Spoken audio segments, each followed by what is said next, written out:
Саламатсыз багай. Биздин атабыз рак менен ооруйт. Көп болду. Акчабыз дагы түгөнүп баратат. Туугандар жардамын берди. Өзүбүз дагы начар турабыз. Үйүбүздү сата турган болуп калдык. Эмне кылсак болот? Рахмат жоңузга. Негизи шпаны жан могул жерге келип калганга чейин, каркара деп коет го, мындай каркара тартып кырылдап калганга чейин шпаны издеш керек.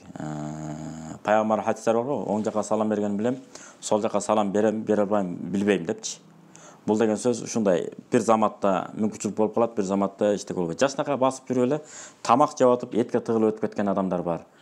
Аябай 10 жыл, 15 жыл ооруп барып айыгып кеткендер бар.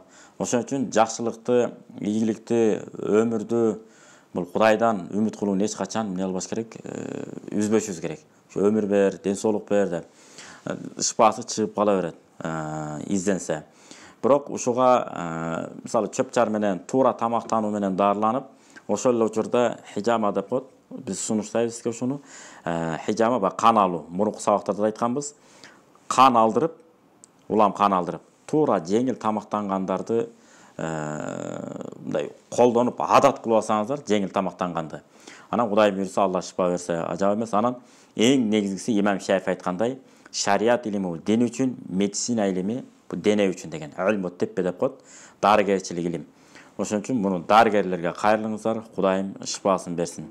Дем да салдырыңыздар, хижама кылдырыңыздар, анан дарыгерге сөзсүз түрдө көрүнүңүздөр.